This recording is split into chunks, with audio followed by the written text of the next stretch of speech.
What's the biggest surprise you encountered on your entrepreneurial journey? We've become a 100 crore company. That's a surprise revenue company. How do you think of the blue ocean strategy in the context of your business? So one of the things that I have felt is that, in business, right, you have to identify your niche. Okay, ours is a very ops heavy company where you have these blue collar staff and all of that. And they are the ones who are catering to our clients, right? One thing which has been extremely close to me or something which kind of keeps me going has been the kind of impact that we are able to create with all the staff members.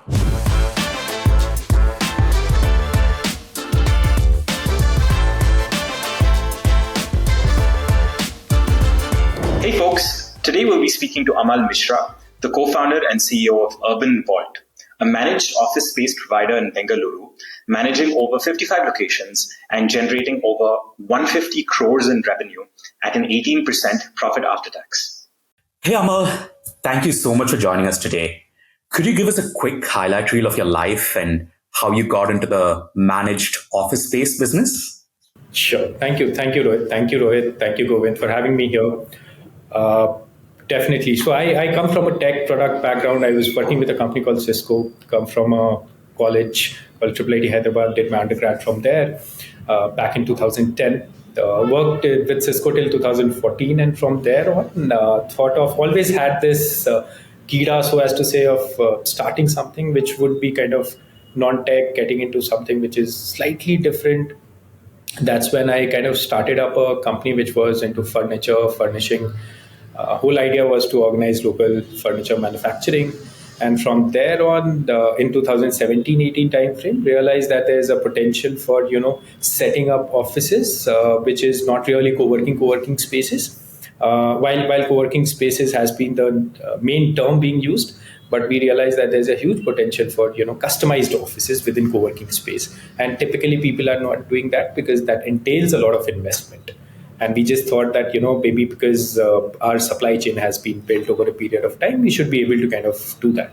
And that is how we kind of got into managed space. So there was absolutely no vision of that we'll be kind of just doing that or because I had a background in managed space. No, absolutely not. It was just happened. It has happened organically from furniture furnishing to kind of managed spaces.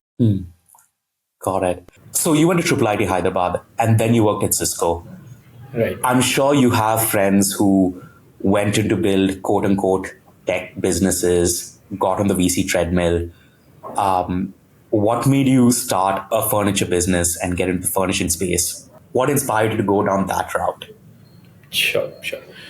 I'll take a step back. So Rohit, during my college days, right? My college is where, typically there are many techies that kind of come out of our college, where it was like, there was a lot of, your ACM, ICPCs and all these people who are going to, become like topmost coders and stuff. They are the ones who are kind of, we had a batch of 200 people in the undergrad, and we didn't have many branches. We just had computer science and electronics, and we had 200 odd folks, out of which I'd say, there was a year when, Google Summer of Code, we had from IIIT itself, there were like 200 folks out of the 1,000 students which were there in the campus. So that was like very coding heavy sort of an environment. But that also kind of gave, an opportunity for someone like me who was not as interested in the coding side of things because, most of the people were interested in the coding stuff. I was like, let's look at things which are like more so non-tech, more so non-coding. So which would mean that, maybe organizing things, maybe getting into, and which was much easier because most of the people were actually getting into the coding part of things. So unlike say a BITS Pilani or typical IITs where, you'll have a lot of competition with so many people vying for a single position, it was much easier in my college because, it was more difficult to get in the tech side of things. So from there on, I always had an idea that we'll be getting into something which is non-tech. And when I quit Cisco, I saw an opportunity with furniture bit because I thought that furniture is extremely expensive. And one of the main reasons for that is that, you're kind of most of the companies back then, the Pepper Fries and the Urban Ladders of the world, they're procuring it from different cities, or they're procuring it from China. So most of the logistics cost, whether it be the warehousing, whether it be the trucking, all of that actually it consists the most of the part. So we just thought, why not kind of organize the local furniture manufacturing bit, so that that kind of reduces the cost quite a bit. I mean, you can say a foolish decision. You can just say that we're just early on, 3-4 years into our after our college days, just started up with that, found an opportunity, got into it, and that is where we kind of thought of building something in the furniture space. Amal, so that's very interesting. I want to go a little deeper into, found an opportunity and got into it. So as software entrepreneurs ourselves, it's kind of easy for me to build. My journey is kind of obvious to me, right? I studied software, then built a software product, and then sold it to people. What you just said was that you observed an opportunity and then you entered this world, which I imagine you weren't sort of built or trained to get into, right? There must have been a lot of things that are, even if you saw the opportunity high level, there's a lot, I imagine there's a lot of complexities around handling blue collar workers and figuring out real estate and doing the actual business of it. So did you just jump into it? Did you have any sort of preparation, or were you just, in retrospect, bold and foolish? How do you actually make that first tactical step from the, strategy level of, I want to start something in this space? To start with, very foolish for sure. I mean, it started on that note, and then realized that back then, I'm not sure if you guys know, there were quite a few of these not managed offices, but then managed living spaces. These co-living spaces called Nestaways, the Zolobs, and all of these people, and who we were just looking at, when you don't know anything, when you're just getting into a space. In fact, prior to my furniture stint, I was just looking at, setting up houses for bachelors. So that is where it all started. It all began from there, where we just thought that, we'll set up, homes for bachelors. We'll package it in such a way that, a bachelor's house is set, and we'll have an e-commerce website built around it. And there are 3-4 different packages I remember that we had built back then. A furniture package, which was very extremely basic, and then you have your laundry package, and then your housekeeping stuff, so on and so forth. From there on, we realized one thing which was extremely clear for me, that we'll build something which should be profitable always, because I was not sure how exactly you want to kind of pitch to VCs. How do you kind of get that external capital, to be very honest? So I always wanted to build something which was profitable, and for that it was important that we start getting more orders, and you get some B2B tie-ups. And I started reaching out to companies like Furlenco or these managed living spaces, and we realized that there's definitely a potential where these guys are also looking for someone like us who can organize this furniture manufacturing. So that was actually an aha moment for us as well, because we realized that there's a huge potential. So we started furnishing quite many of these managed living spaces. We in fact became suppliers to all these Urban Ladders and the Pepperfries of the world. We supplied furniture to Furlenco. We supplied furniture to Nestaways, Oyo Townhouse, and all of these people, because that was the time when these companies were growing, and they were looking at someone who could kind of supply it at be a one-stop shop, and also supply it at a certain price point. So that is how it kind of took shape. Got it. And how did the transition to managed office spaces happen? So we had our office in Indranagar here in Bangalore, and one of the floors, and we had a very small office, I'd say a 2,000 square foot space, a 40-seater per se, had like 15-20 employees working for my furniture company, which was named Livospire back then. And one of the floors there, it got vacated, was vacant. And this is the actual story which happened. And the landlord came to us. He was like, I'm not really sure who to kind of rent it out to. I said, no, boss, my business is also not really growing per se. I don't really need that floor. One of my employees, he came and said that, why don't we set up a co-working space and see how it goes? I found it very interesting. One of the main reasons for that was that, I said that, I've interacted with carpenters a lot. Now let's meet a few founders. It'll be fun. And that was the real reason. And what we furnished the space, and we are able to kind of lease that space. And that was a typical co-working space, by the way. So it was like, we furnished the space, and we were done with the space in 15-20 days. And then we were okay with it. And after that, we didn't expand, we didn't grow the business. one of the companies that was sitting out of that space, where Ramnath was one of the co-founders, by the way, our common connect there. The company grew, raised a certain amount of fund, and they said that, why don't you set up our office space? I said, boss, I don't know. I have no idea about the real estate piece. Have never interacted with the people here. It's very difficult. I've seen the residential part of it, and residential part itself is so difficult. So commercial will be extremely difficult, I can tell you. But he was persistent. These guys were persistent, and we just figured out a place here in HSR, one of the floors back then. This was like 7 months after setting up our first co-working space, and from there on, the journey kind of began. I guess one of the things here for me was you took a very deliberate approach of not raising any funds and keeping it bootstrapped. Could you talk a little bit more about what went into that decision? Why did you decide to take that route? Because you were at some level playing in a space where there were companies like WeWork, CoWorks, IndieCube, so many extremely well-capitalized companies out there. What made you feel like you're the right to win in that space? A good and a bad thing that happened with us was that we kind of stayed in the startup ecosystem. We got in the startup ecosystem very early on. Should not be dissing any of the VCs or the funds or anything of that sort. But I've seen many companies, to be honest, Rohit, that has kind of gone through the cycle of raising funds, seen the highs and then the lows and all of that. So I was one thing initial, to be very honest, initially we were not able to raise funds. I mean, it was not as if that was a conscious decision. I mean, for the furniture company, I was not able to raise funds. I had no idea how to raise funds. I had met a few VCs and I was not able to do that.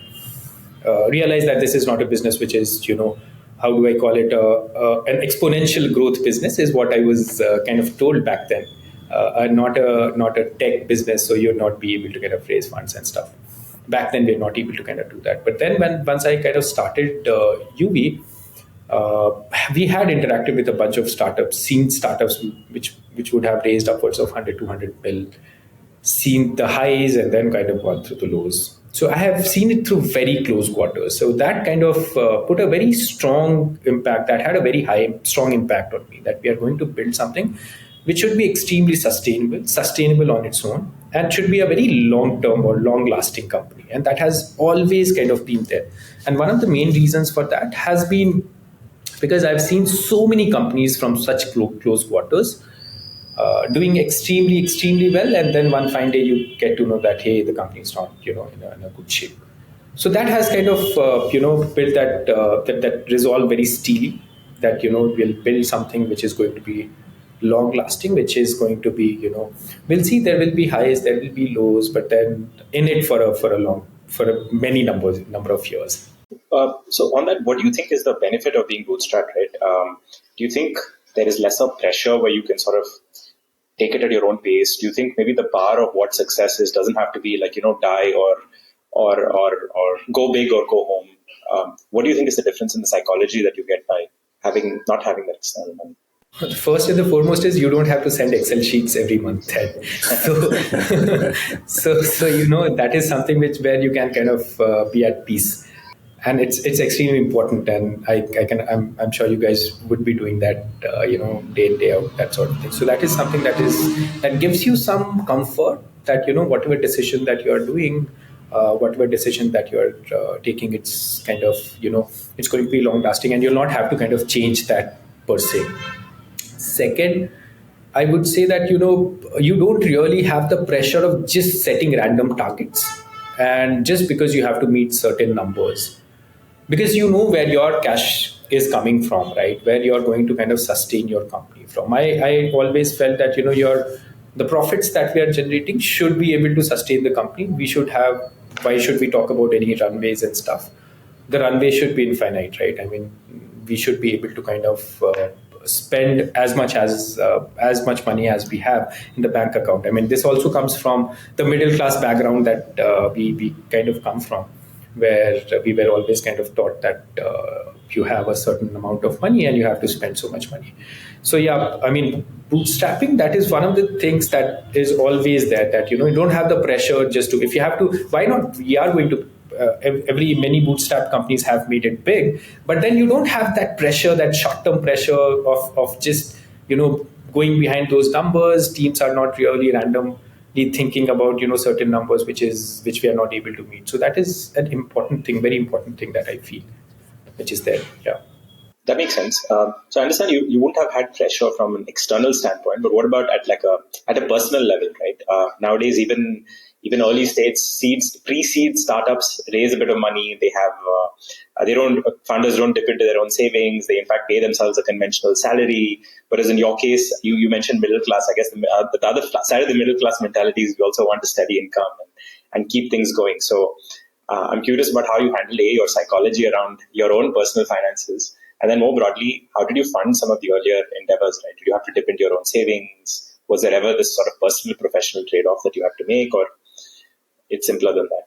So if I look at the initial phase, we've been, even during our Livospire days, because we were B2B in the B2B space, we were profitable since day one, and the company was generating cash. In a way, Livospire funded our urban world journey. UV is a company where there is a lot of cash that is required in terms of initial investment. There is upfront money which is kind of put in. That kind of came from our Livospire journey. So we always had, certain amount of, certain number of deals that was going always for us. And the profits that we generated from Livospire, we kind of put into Urban World's investment. So the initial piece kind of came from, I'd say that Livospire kind of funded our Urban World journey. And then once Urban World kind of became profitable, we were able to now generate money, get money from banks. We were able to we were underwritten by banks and so on and so forth. So we've always felt that we should be able to kind of be at a certain stage where we are underwritten by banks. So that has happened. But yeah, initial days, of course, we kind of spent our own personal money. First 3 years, there were no salaries, nothing. But it never felt so that there was any sort of pressure. Maybe because we kind of started early. It was like 3-4 years into your journey. We had some sort of savings and not as much expenses as well. So never really thought of. We always kind of enjoyed that phase of it. And yeah, I mean that is how it has been. Initial phase was kind of funded by both me and my co-founders, savings that we had. But then we always were profitable. We were profitable in the initial phase as well. So that is how we've been able to kind of sustain. Very interesting. Could you talk a bit more, Amal, about the scale you're operating at now? Maybe in terms of number of locations, maybe in terms of top line revenue, PAT, purely because I think it'd be really useful for founders to actually hear what you can do, taking a bootstrapped approach with sustainability at its core. Sure. So I mean, a couple of years back, Rohit, I mean, this is something we have just had a small PR about the kind of numbers that we've been able to achieve. One of the main reasons for us to kind of achieve the kind of numbers, we've been always focused on the bottom line. We never saw the top line. The culture, the DNA in the company has never been that, hey, we are going to hit those top line numbers. It has only started happening the last year or so, because we started seeing those numbers in the top line. I said that, yeah, boss, this makes sense. Yeah, this is going okay. So yeah, I mean, I was always thinking of the top line, bottom line, because those were that profit had to be put in the company, and that is how the company was to be sustained. So yeah, I mean, we have now good 55 locations in Bangalore, looking at setting up in Pune and NCR as we speak. 30,000 seats under our management, upwards of 100 crore in ARR. Closing will be good at 150 crore is what we are looking at for this year, at an 18% PAT. So which is the most important part for us. I mean, we have our valuation of our company has been fairly straightforward, which kind of is very interesting though, in terms of how we kind of allocate ESOPs to our people when there's no external capital and stuff. We have come up with our own formula for valuing our company, where it is like there is a certain number we kind of give to our revenue numbers, and there is a certain this thing that we give to our profit number, and basis that we kind of value our company. So yeah, I mean, we've been big on that. I mean, our targets, while the revenue number should grow, the top line should grow. Target is that we should be able to kind of push the 18% PAT as well. Do you think so on the employees bit? Do you think it's easy for? I'm sure you hire a lot of folks who are in and out of the world in which people are raising funding, and looking for that sort of step jump. Is it easy for employees to sort of process a world which is slightly differently structured, or do you think, or maybe more broadly, what kind of people do you look to hire when you're incentivizing them to build this sort of sustainable long-term company? This is a very, very important question, I feel. So during our initial days, Govind, it was extremely difficult for us to hire people because you raise a crore, 2 crore, you get a PR out, you have a your story article, people get to know about you. Still okay, right? I mean, you're able to hire good talent. You're able to kind of attract good talent. It was very difficult for us to attract good talent. Hence, I value all my early employees a lot. People who had kind of joined me back then. So it was very, very difficult because there was no PR article going out. There was nothing that was happening for us.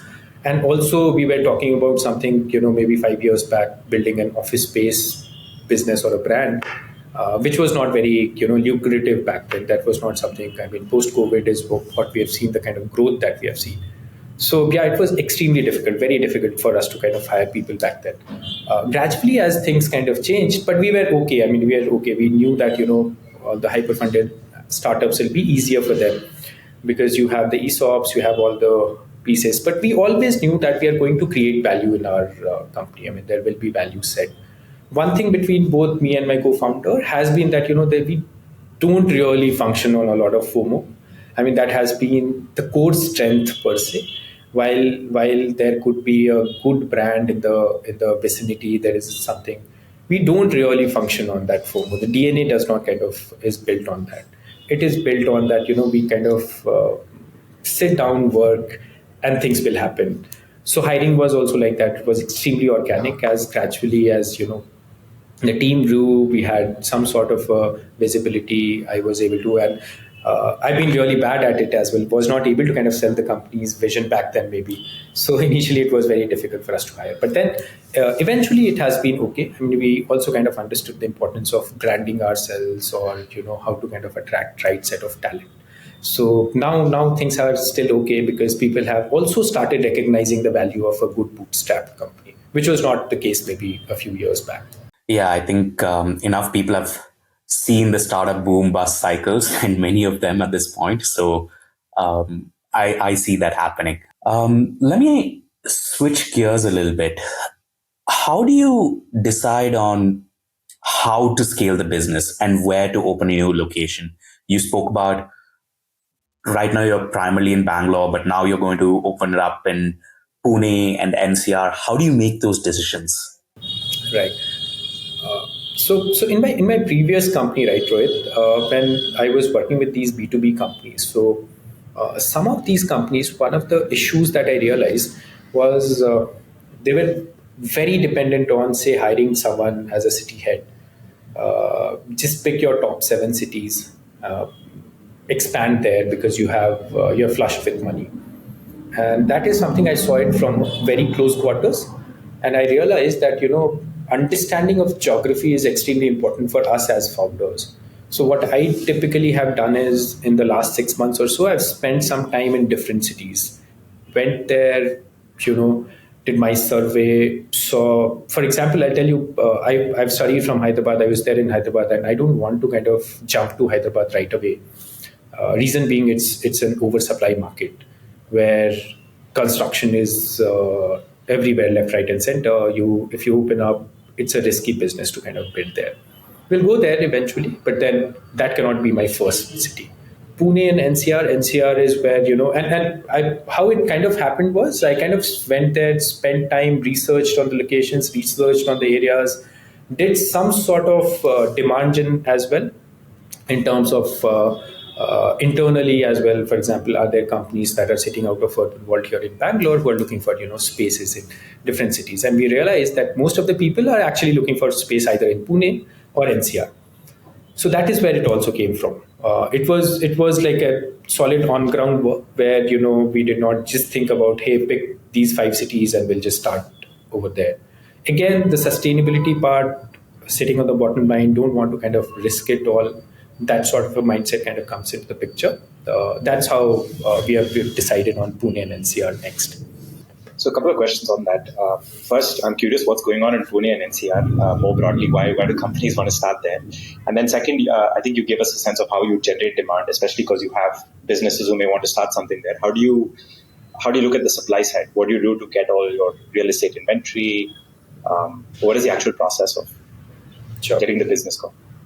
On the Pune side, in fact, the question kind of will be to you guys. Don't you guys see that, I've heard from quite a few of these founders here sitting in Bangalore thinking that, Pune will be easier for us to get some talent, which is difficult here in Bangalore because Bangalore, there's always a war going on, right? A battle between companies, which is there. Have you guys not seen that? Have you guys heard of that? That, Pune is going to be an easier market. There's a question, to you guys, I'd say. Not Pune specifically, but in the non-metros, in not Bangalore, is a trend that I'm seeing where people are like, let's actually set up in Kochi or let's set up in several of these other cities where, as you said, there isn't as much of a war for talent. That is something I am seeing with a lot of different founders where they'll have like a satellite office in a place like Bangalore just to end up meeting with the VCs and just having something here. But I do, now that you mentioned it, that is something I do see. Kochi is an interesting location. So, for example, I've spent some time in Kochi as well. So, Kochi also happens to be, while we can just pick, say, Hyderabad, Pune, NCR, all these places. But then I feel that before Hyderabad, I'd want to kind of open something in Kochi. Kochi is a very interesting place for us to kind of open. So sorry, Govind. I'll just go back to your question. Sorry, what was your second question in terms of figuring the supply side, right? Supply side. Well, if I may, just one thing on Pune. I just got back from 2 weeks in Pune. There's another element, which is life feels so much more, the city is far more sprawled out compared to Bangalore where I'm stuck, right? And also speaking to founders, their salaries are on a different plane in terms of good talent, but far lower in terms of magnitude. So I definitely get where I can definitely see that. See what you're saying. My question is going to be, I have a sense of how you can generate demand in new cities based on your existing clients and where they may want to open new offices. How do you actually go about scouting the supply side? Where do you get your inventory from? What is the process? How do you know which is the right place to go? Right. So the supply, in fact, for us, right, I was having a chat with my co-founder and one of my head of customer success. I was just telling them that, one of the most important pieces, the most important piece for us is identifying the right location and identifying the right building. If we tag there, then, you cannot, you'll not be able to kind of manage anything else. So in our line of business in commercial real estate, what happens is you have these IPCs, which are your JLLs, CBREs, Cushman, all of these people, international property consultants. So they typically, we have like very solid connects with them here in Bangalore, and they're very well connected to all these different cities. They have their centers there in different cities. So we kind of take their help. We get their feedback on which area to pick at. They advise us. Then there are these domestic property consultants who are the local brokers, if I may say. So the way it is in your residential business, where you have this broker who will go and show you a property, it's very similar to that. Just that these guys are slightly more professional. These guys are more suited in terms of their work and this thing. So these IPCs like JLLs and CBREs of the world, they help us identify right property, identify the right location, and then from there on, it's up to you which is the kind of location you kind of pick. Also for a particular city, good thing about office spaces is that you don't kind of, for example, in Bangalore as well, you don't have as much demand in an area like Jayanagar, right? You don't have as much demand in an area like JP Nagar, which is a great residential area. I mean, Jayanagar's price point in terms of sale is more than, say, an HSR or an Indranagar, but Jayanagar is not a great office space location. So office space locations, it's not that difficult to identify in a particular city. But then within a micro market, how do you nail that particular property and the exact location is where maybe your experience or also talking to so many people, that kind of comes into play. But then the IPCs are extremely helpful in terms of identifying that property or the location. Yeah.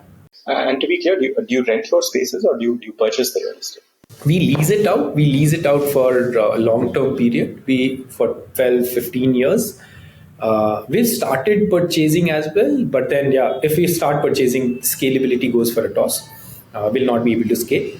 Purchase game is fairly different. Where, for example, we started purchasing. We purchased a couple of properties here in HSR, which happens to be our home ground, so as to say. And this is where we get some investors and stuff. We look at giving them returns in terms of the purchase bit. But then Urban Vault as a model is based on leasing out properties and then subleasing it. So it's like long-term leases that we get into with the landlords. And then there is a short-term contract. Not very short-term because we don't cater to these 3-seaters and 5-seaters requirement. But then typical flexibility in terms of not large leases with the client. In terms of like, you started purchasing property as well, and that's where you're getting investors on board.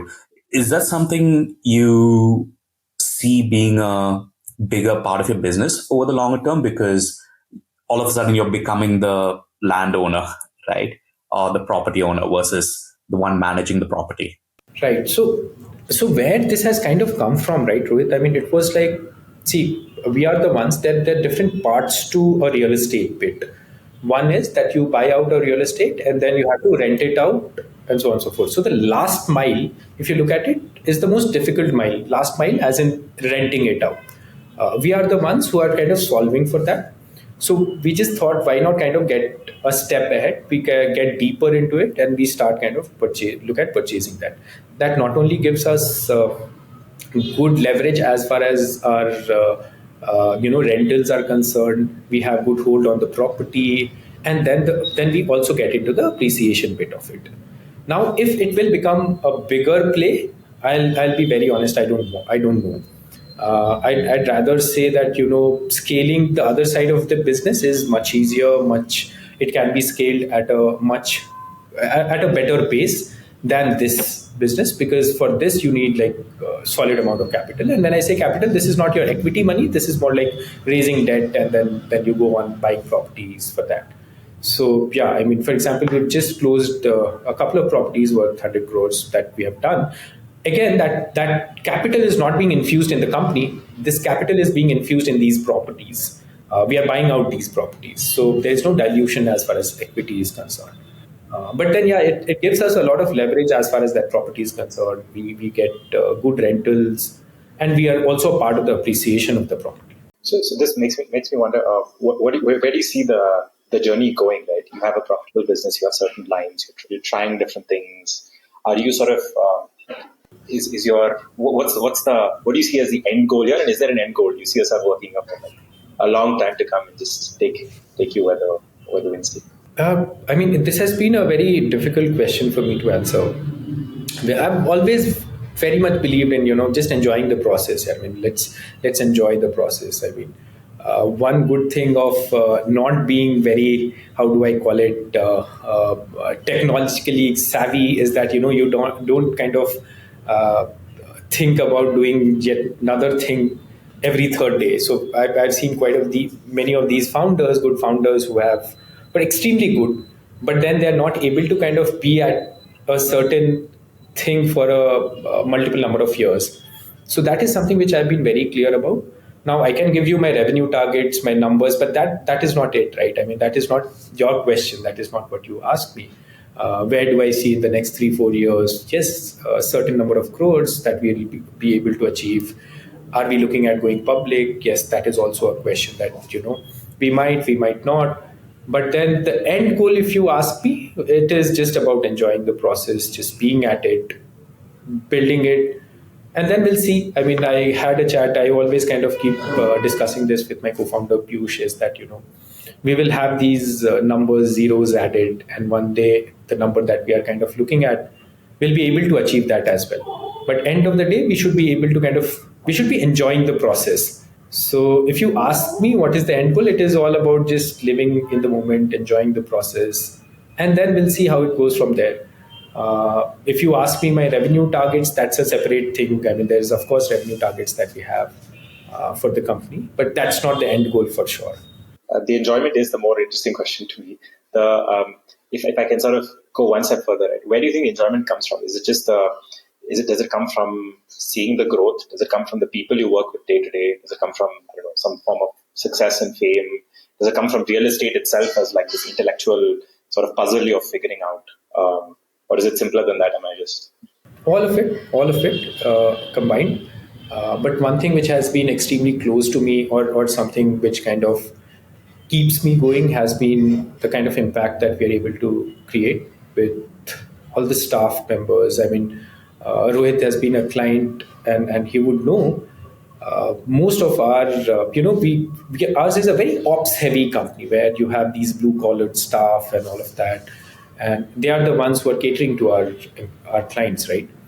So what gives me the most satisfaction is the kind of my first housekeeping staff is still with me. Most of my security guards, most of my housekeeping people, they're still there, and the way we've been able to kind of impact their lives. And that is not something it is just for the sake of it. This is something, it has been extremely close to me, and you cannot kind of fake it. I talk about it, it will just kind of diminish the value. It will just live, but that is something which is this sort of a business gives me the flexibility, gives me that you're able to kind of impact their lives. Second part, of course, is scaling, growing. So many good founders. The best thing about my job is that I get to interact with such solid founders, and I get to interact with the landlords. So I have a joke here in my company that one day I'm sitting with a $100 million solid sort of a founder, and the other day I'm sitting with a landlord who would be owning like 1 million square feet in his farmhouse. So that is something which has been a lot of fun. So I get so much insights from all these people, everyone.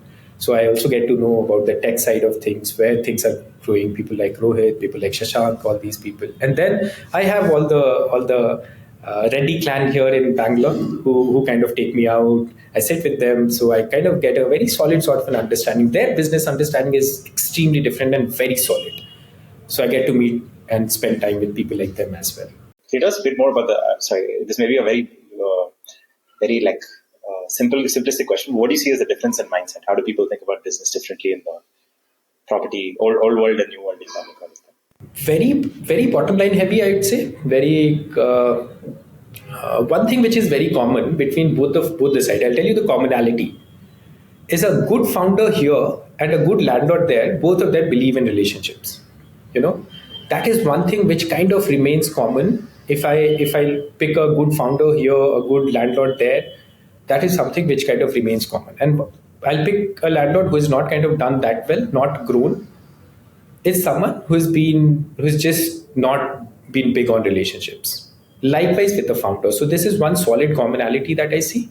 Second, these people might not have the kind of vision. I mean, they're still okay with the kind of things that they have. Maybe they are earning 20 lakhs per month rental, and then they're okay with that. While the founders here have like solid vision, they're looking at go big, go home sort of a thing. So that is always there.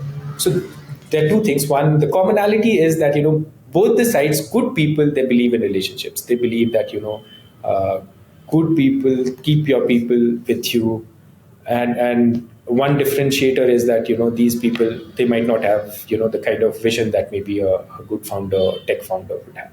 That's very interesting. We did an episode with the founder of Hyperpure of Zomato a few episodes back.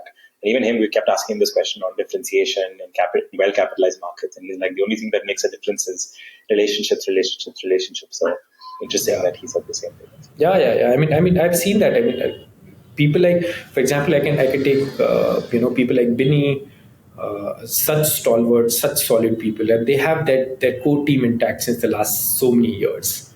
I mean, if there is one thing that we should learn from people like them is that you cannot grow without relationships. If you have good relationship, that's where your growth can come.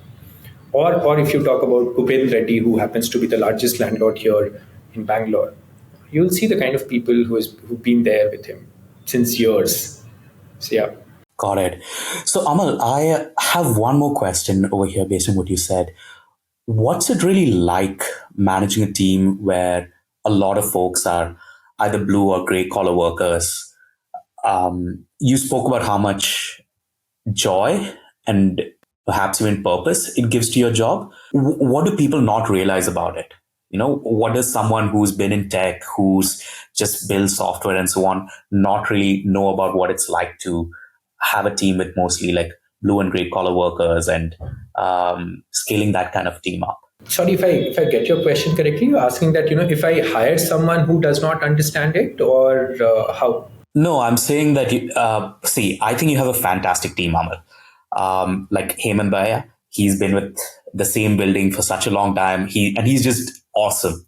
How do you like really keep this team motivated, right? What actually makes them tick, and how do you actually get them to stay with you for such a long time? What's it like to actually scale a company where a large part of your workforce, even after you scale, is going to be blue and gray collar workers at some level, right? So that's the question there. Got it. So I'll break it into three parts, Rohit. I mean, what I have seen in my journey till now, my initial phase was where, we had 15, 20 blue collar workers who knew me, where it was like they knew that, hey, this guy's intention is okay. So I'd want to be with him. Okay. And that was, of course, not a scalable thing. I mean, I could not have scaled my intentions or my actions because I would not be meeting them day in, day out.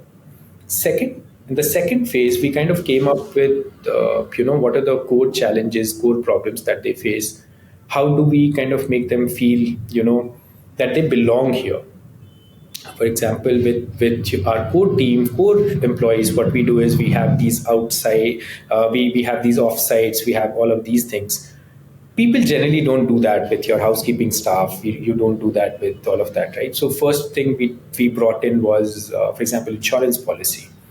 We are very particular about that. A blue collar staff, the biggest challenge is that they get into a trouble, and then hospitalization cost is immense. We brought that into the picture. So we had this insurance policy where our core employees insurance amount is the same as our housekeeping staff or security staff.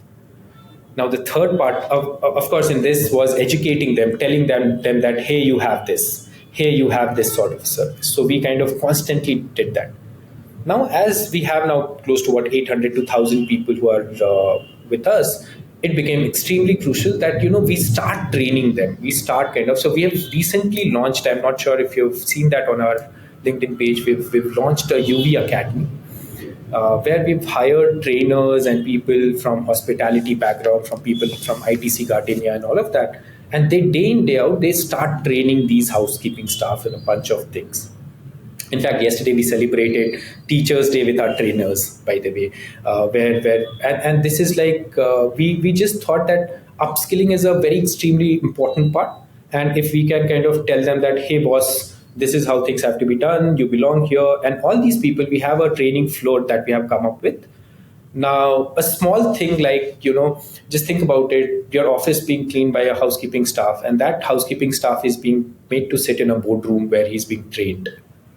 He knows that, he's being taken care of. So this is how we've been able to kind of, so initially when it was like a 20-member team, there was like, intentions went to 100. We just thought of, bringing out things which actually was their pain point, telling them that, hey, boss, you should know about it, that, you have your insurance in place. If there is anything, for example, many people here in our company would have their parents being, would be going through a difficult time or something of that sort, as they've kind of utilized their insurance and stuff.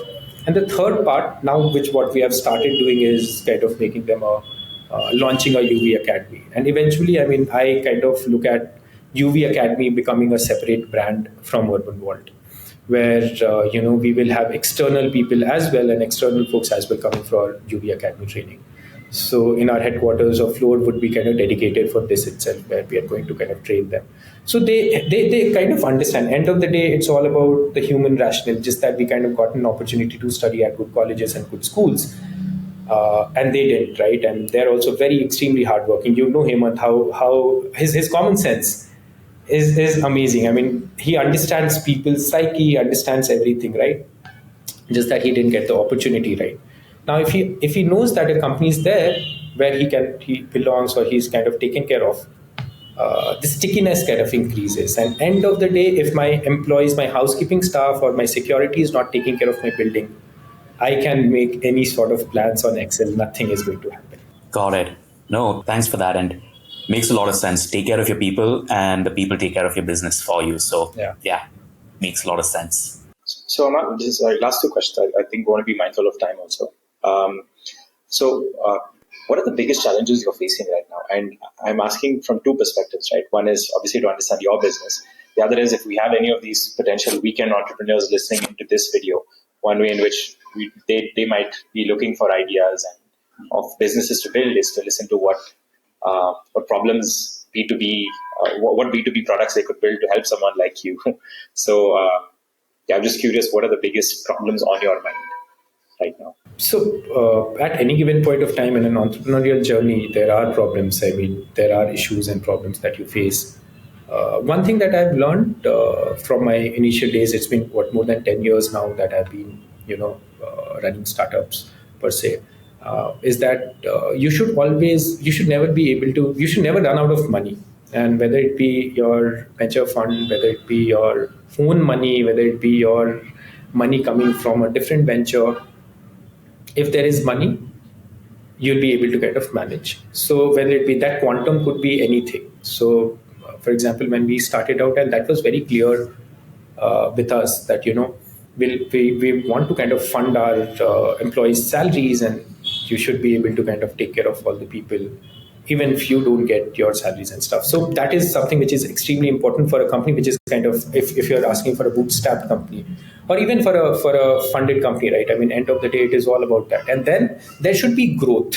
I mean, I have always felt that, growth kind of takes care of all sorts of problems. Your employees will get pumped up. You'll have, if you're stagnant somewhere, which kind of also answers the question between, say, a founder from this side and a landlord from that side. Founders from this side are always thinking about growth. So I have always felt that, most of your problems in the company can be solved by growth. If the company is growing, you might have multiple challenges, issues, but then people have that motivation of working within a company. And especially during the early stage, people should feel that, hey, this company is growing and this company is going to become big. At this point of time, of course, we are looking at, if I were to talk about my own company, looking at expanding in different cities, there are, of course, hyper-funded companies who are coming with a lot of money, a lot of capital, many companies which are going public, raising public money, and so on and so forth. But then we'll want to kind of keep our focus with building, sustainable company. So identifying the right location again, identifying the right property, identifying the right person in that particular city who understands our DNA, who understands how Urban Vault has been built. What is the exact thing about UV? So what we have started doing is that, anyone who we are hiring from, say, Pune or NCR, we want them to spend time here in Bangalore with us to understand our psyche, understand our thought process. So that is a challenge at this point of time for us, but hopefully not for the next not after a few quarters. Yeah. Got it. Thanks a bunch, Amal. Let's actually jump into the rapid fire round. Is it okay? Gonna toss over some questions to you. First thing that comes to your mind, you can just blurt it out there. Yeah? Sure. If you could go back and give yourself one piece of advice, what would it be? Patience. What's the one book you recommend every entrepreneur reads and why? Blue Ocean Strategy any day. I mean, yeah. Got it. What's the one habit you've adopted that's been a game changer for you? Being disciplined. Have my time set in terms of my health has been extremely important. If I can give a long answer here, I go to gym regularly. I have a routine set. Go to gym at 6, get up at 5:30. That has been a game changer. That has I've have drawn parallels between going to gym and running a startup. Is that both of them to show results takes time. So yeah, that has been very, very important. What's the biggest surprise you encountered on your entrepreneurial journey? We've become a 100 crore company. That's a surprise. Revenue company. Love it. If you could have any entrepreneur as a mentor, who would it be and why? Big fan of Nitin Kamath. I mean, huge fan. Huge fan. I've gone through each and every podcast that he has. Everything. I know exactly where it is kind of coming from. Got it. What's one thing you've changed your mind on in the last 12 months? There's nothing that's coming to my mind in terms of work, professional, personal. There's nothing that kind of comes to my mind. What do I say? That's okay. You can say that, hey, your conviction on how you're approaching life remains the same, and that's No, I mean, that's yeah, I mean that's always been there. I mean, if I were to kind of look at small things, but then the way we are hiring people, the way we are the kind of people that we are hiring. So earlier it was more like get in-house people, train them, grow them, that sort of thing. Now we have felt that we need some experts. So that is something which I've kind of learned over a period of time in the last 6 months or 1 year. cool. Awesome. Amal, if I can, so can I just ask one? Sorry, I've been done with all the questions, but I just want to ask, since in your rapid fire round, you said one thing, right, which is blue ocean strategy. Just one last question from me, which is, for a very naive observer outside in, office space in a world where, at least in the late 2010s, as tech companies, as a tech company, as a founder of a tech company looking to lease space, my first instinct is that that's a red ocean. Because there's so many companies out there. So I'm curious about your interpretation of this. Do you think blue ocean in the context of like pockets? How do you think of the blue ocean strategy in the context of your business? So one of the things that I have felt is that in business, right, you have to identify your niche. You have to. There could be. It's an overcrowded market. Let's say when we were building Livospire, it was a furniture company, and there's so many furniture companies out there. I mean, that was not something that we were not reinventing anything that was not there. But if we are able to figure out a niche within that market, if you are able to find your own blue ocean within that, that is where you grow. I mean, whether it be with UV as well. When we were setting up Urban World, there was IndyCube, there were so many companies, WeWork, CoWorks, all of these people. But what we figured out that we'll be catering to the startup ecosystem. We'll have a product where we are going to be masters in that in terms of, say, setting up offices for the startup ecosystem, the startups that are there out there. And that kind of becomes, as you guys would call it, the hero product for us. And then from there on, you grow. So basically, identifying your blue ocean wherever there is a red ocean there. So that is something which has been extremely crucial and critical for us during our journey. Cool. Sorry. Makes a lot of sense. Awesome, Amal. Thank you so much. This is actually really quite fantastic. I knew parts of these stories even before, but it was great to actually really dig into some of these things with you. I learned a bunch, and I think anyone who's listening to this who wants to start a company, they can really look to you for inspiration of another way of actually building businesses and just really focusing on the things that you spoke about taking care of your team, about keeping sustainability at its core, focusing on the bottom line versus the top line. There's so many interesting nuggets that I got out of this conversation. So thank you for that. Thank you, Rohit. Thank you, Govind.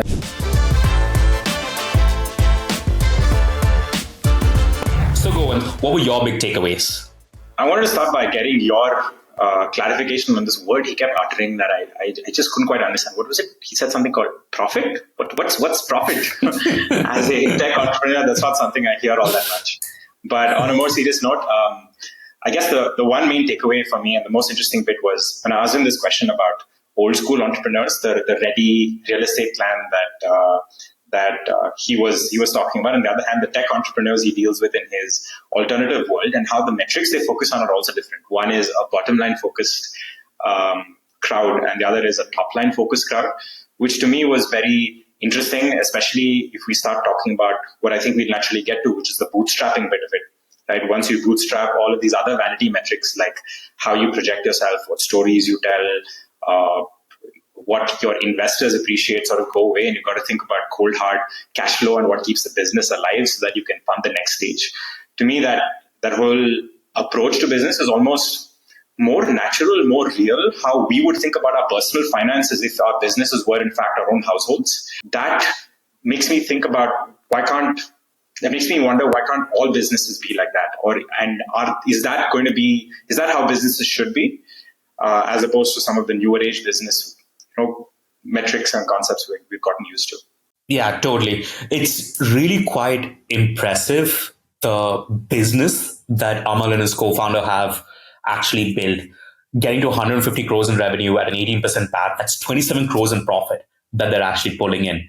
That's really quite remarkable. There are very few companies that I know of that have gotten to these kinds of revenue and profit numbers in as short a time as they did. And the even more impressive part of this is the fact that they've done it completely bootstrapped. The other thing, just jumping into one of my big takeaways over here, was that towards the end of the conversation, he spoke about blue ocean strategy. And when we dug into that, how he articulated it was really quite interesting. And it aligns a lot with how I think about business building, where he went into a red ocean, but he tried to find the white spaces in that red ocean and make it a blue ocean for himself. Even when he started Urban Vault, there were so many other co-working spaces. There were so many people that raised so much money. WeWork was still very much a high-flying startup. All of those things were there, right? But he just found that white space of companies that didn't really want to sit in a co-working space, that wanted something for their own, but at the same time didn't really want to deal with managing their own housekeeping staff and like setting up the place and finding people to clean the place every morning. And he really doubled down on that. So I really think that that's quite pertinent and would end up applying for other industries as well. I'm usually against going after completely blue oceans because you'll just have to create the entire category for yourself. To keep in mind, that being said, there are some really large businesses that have been created in completely blue oceans, but there are more startups in the graveyard that have actually followed that strategy. So on that, let me ask you, if you see that there is a dominant trend in business at a particular point in time, right? For example, right now, the dominant trend for most early stage startup investment is AI. Now, one sort of naive reaction, I guess, setting aside the fact that setting aside questions around is AI overhyped and so on, is the natural thing one should do in this case to jump into a red ocean looking for a blue ocean niche within it? Or should you sort of, like, how does an entrepreneur approach an environment like this? If something seems really red, should you dive deep in with the sharks and then look for a blue space? Or should you sort of stumble upon it? Because this is the other thing here, right? Stories look good in retrospect, but even by Amal's own admission, he didn't enter this thing thinking about managed office spaces. He looked at furniture to a point where when they entered office spaces, it was almost something that they just chose to do because literally their next door neighbor wanted space to be set up. And that didn't seem to me like a very top-down macro spreadsheet analysis driven decision-making process. It seemed like one of those things they sort of stumbled into. So it makes me wonder about the genesis of ideas. We're all here looking for the perfect idea, making the perfect pitch. But is this something you stumble into, or should you have a lot more clarity before getting into it? Yeah, great point. I didn't really think about it. And my sort of view over here is it is important to have strong conviction almost in something before you dive into it, at least for me. Actually, taking a step back from there, I think it really boils down to the type of person you are, right? There are some people out there who are just much more open into diving into something and just figuring things out. Me personally, I'm someone who likes to prepare as much as possible and know all the information before diving into it. That's what would make me comfortable. That being said, though, one of the things that I do think is important for all entrepreneurs is to constantly revalidate their idea and sharpen it until they figure out something that works. These kinds of micro pivots are important. And Amal wouldn't have gotten into the managed office spaces business had he not been in furniture, which led to furnishings, which led to managed office spaces. And the other thing that is important to outline here is because he hadn't raised any kind of funding per se or raised any kind of venture capital, in some ways, I think there's a big weight off your shoulders. And by his own admissions, he's very happy to not have to send Excel sheets every month, right? So it's in some ways I'd like to think it's a little bit more easier to stop what you're doing and do something else than having a board meeting, educating your investors about this new space you're going out to and all of those kinds of things. It's you and your co-founders are in complete control, right? So summarizing what I said, I think it's whether you need to do all this research or not, it boils down to the kind of person you are, but you just need to be ready to pivot based on the opportunities you see ahead of you. I just wanted to re-emphasize one point that you mentioned, right? Which is sending a spreadsheet to investors once, sending an email update to investors once a month, once a quarter, especially if you've not raised a ton of money, is not a lot of overhead, especially if you have mature investors who sort of understand the risks and then believe in, shall we say, to use the phrase of the week, founder mode, right? Or understand or believe in this whole idea that you give founders flexibility, which a lot of VC firms have gotten to. Objectively, that is not a lot of overhead, but I guess a lot of it comes down to how you are wired up. If you find that to be stress, if you feel a great degree of obligation, if you consider that to be something that is a restriction on your freedom, then that's something unique to yourself. But I imagine someone who's hyper-rational could process this and say, hey, you know what, it's actually not a big deal.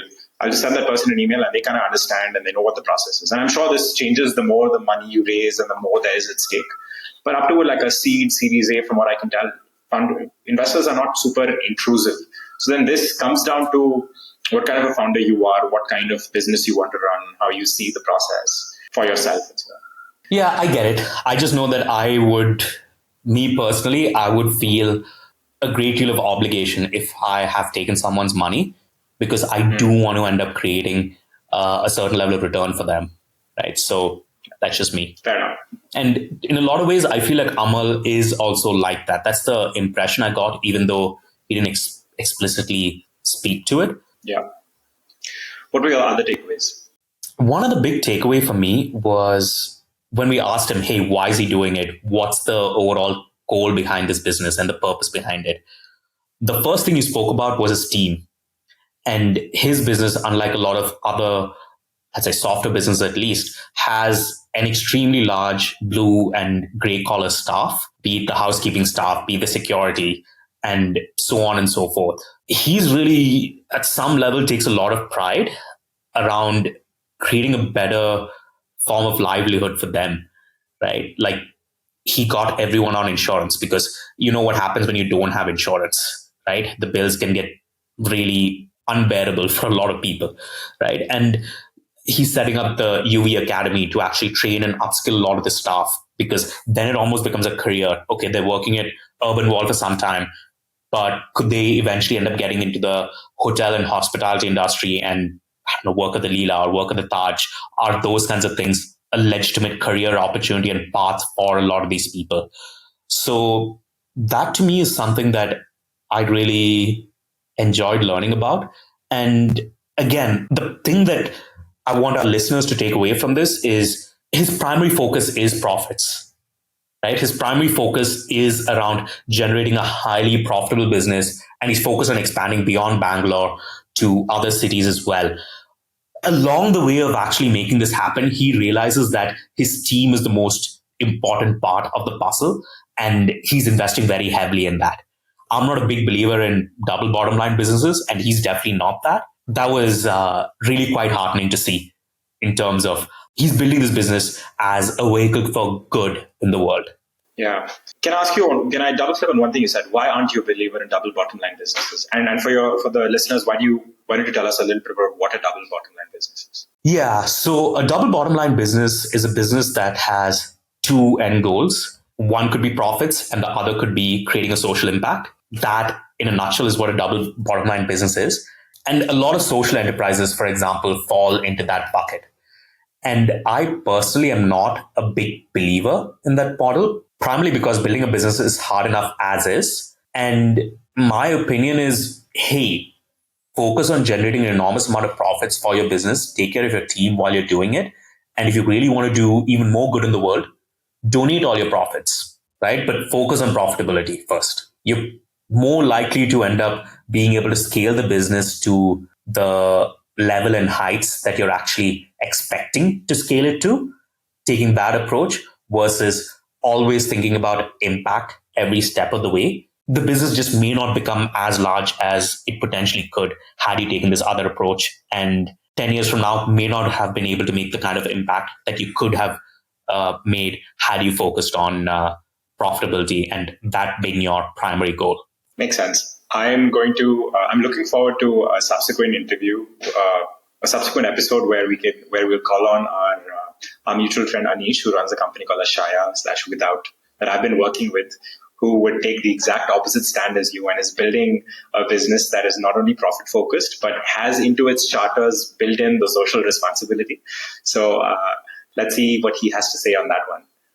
But that'll make for an interesting conversation. Let me ask you something, Govind. Do you think software businesses can adopt this philosophy of bootstrapping and get to this incredible level of success? I don't see why not. In my first company, Semantics 3, this was 2011, 2012, where we didn't even know that raising a lot of VC money was a possibility for us. Or at least we tried and things didn't go too far. And we'd gotten to a decent amount of revenue without raising any amount of money. And I often wonder how different our outcome would be if we just chosen not to take on any money. But leaving my story aside, if I were to break a generic software business down into its most simple components, right? There is R&D, which is building the software, there is setting up the software, there's the engineering costs and so on. Then there is the distribution costs, which is how much money do you want to spend on marketing and so on and so forth. And maybe there's over time some sort of operational costs around customer support and maybe your sales team and so on and so forth. So if we break it down into each of these three components, component number one, right, which is engineering costs. I think a lot of software products can now be built, especially with open source abstractions and cloud provisions and so on, very, very cheaply. The founders can often build it themselves. You don't need a lot of engineers. And especially because cloud providers have this strategy where they give you a lot of cloud credits, sometimes hundreds of thousands of dollars, if not millions of dollars, if you go through an accelerator like YC, or even forget about like venture funding, right? We're talking about Bootstrapped. You can go to these folks and get credits, and I think you can do your hosting quite cheap. So I don't see why you can't do your R&D fully bootstrapped without tipping into your losses. Distribution-wise, we are doing content marketing. I see a lot of marketing nowadays is content, outbound emails, especially if you're doing B2B. You don't need large volume and I'm not talking about consumer businesses here, obviously. Again, I don't see why you can't do that. You can get to $1 million, $2 million quite quickly. And then finally, even your customer support and so on, if you buy into the argument that a lot of the early stage, a lot of the support, a lot of the operations, a lot of the sales have to be done by the founders. And you can build that machine such that you charge people upfront and the cost of servicing that contract is inherently profitable to you. Which is almost an advisory even for VC stage businesses, which is you don't want to undercharge early customers, you want to overcharge them to make sure that you're adding a lot of value. Then just in terms of core ingredients, I don't see why a software business needs to raise a ton of money, especially if you're not betting on tomorrow's story, right? Especially if you're not saying, I'm going to build this technology that does this great thing and monetize 5 years from now, as is the case, for example, with some AI businesses. So yeah, I don't see why not, but I want to hear your point of view because yours is a software business that has raised a non-trivial amount of VC money. So what do you think of this? Yeah, I think my answer is a little bit more nuanced than yours. And how I think about it is, are there software businesses that can be built without raising an enormous amount of VC capital and scaling to enormous amounts of profitability? Yes, there are businesses that have managed to do that. And especially the founders themselves are technical and have been in the business for a while. It is possible. That said, it really boils down to the type of business that you're actually building. If you look at businesses in extremely red oceans, where the buyer itself aren't necessarily SMBs, but they're in the mid-market, upper mid-market and enterprise segment, the actual go-to-market costs are quite significant. You will need to invest in a large SDR team. You will need to end up investing in outbound, in events, a lot of brand building activities, because the buyer themselves needs to be convinced that you're going to be around for a while. That is a challenge that I see. And that's one of the things with SpotDraft as well. We have to raise a lot of VC capital to almost be relevant in this space, because the other players in this space of contract lifecycle management have raised an order of magnitude more capital than us. They're probably not as close to profitability as we are. But that being said, that's the top line number that even customers look to when they're making a decision on who to end up using. That's one thing to keep in mind. And the other thing to keep in mind is when you're building a pure software business in a really, really red ocean with a lot of other well-funded competitors, it is going to be challenging. But if you're building a software business in, let's say, where there is some white space in somewhat more of a blue ocean, then yes, you can bootstrap and scale it up to a specific point. And I'll put this in the show notes, but there was this really good Twitter thread by Andrew Wilkinson, who had started this company called Flow. And they were Asana before Asana. It was all around project and task management.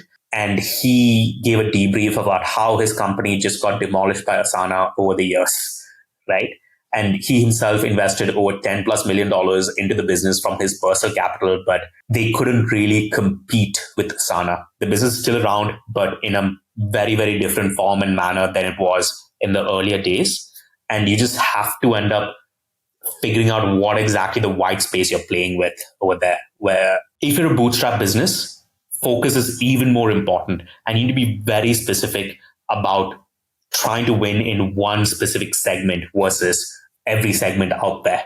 That's very interesting. Feels like we should do a whole podcast on this. There's a lot more we could get into. There's a lot of conversation around people raising one and done rounds where you don't give away both seats, but you raise that early stage, raise that initial round to bootstrap some of your losses. There's debt-based financing, which I know a lot of later stage companies do, especially if you think the payback cycles are long. So there's two things I gleaned. Simplistically, there's two things I gleaned from what you said from your spot draft strategy, right? One is you need to show legitimacy, which perhaps money and backing and VC funding gives you to prove your longevity. And the other is the payback periods on maybe the events that you're investing in. Maybe I'm sure, I know you go to these events like Clock and so on. Maybe going there year after year gives you payback on a 10-year horizon. But if that payback is, let's say, 2 to 3 years, then that's something that can be debt financed. If you view it as a pure sort of acquisition cost. But yeah, it looks like this is getting into a whole separate podcast that we could potentially do. Yeah. And I just want to say one more point over here. The other thing that I do think is important is if you're bootstrapping a software business, either it has to be a very, very specific segment or it needs to be a very broad segment in the SMB market and selling to SMBs and MSMEs. I liked one of the things you said where, hey, there's this entire trend of companies that go on to raise one round of funding and then they don't end up raising anything else after. Klaviyo is a company that comes to mind where they did that and they went all the way to going public, but they were focused on this SMB, MSME market on the Shopify ecosystem. And the interesting thing that they did even early on itself was getting Shopify to invest in them. So right. They're not quite bootstrapped, but what they did end up doing is raising very little capital all the way till they ended up going public, which honestly ended up giving their early shareholders and so on far greater returns than they would have gotten had they gone through the VC treadmill of raising new capital every 18 or 24 months. Yeah, makes sense. I was just saying that another company that comes to mind is Zapier. Again, I think they raised $1.5 million early on. And I remember reading an article by first round on Zapier, and I think the quote from there was, if you're a rocket manufacturer, you need rocket fuel, but then figure out if you are a rocket manufacturer, what are you in fact building? But anyway, more from this in future episodes. Yeah, I guess those are our big takeaways. I don't know. I really enjoy this conversation. And in general, I want to get more entrepreneurs like Amal onto the pod. Gives me a very, very different perspective, at least in terms of business building, which is valuable. Totally. No, I agree with you, Rohit. And if any of the viewers listening to this agree with us and you'd like to see more such conversations and interviews, please let us know in the comments section. And until then, like, share, and subscribe, and look forward to more interviews like this on this channel. Thank you for watching.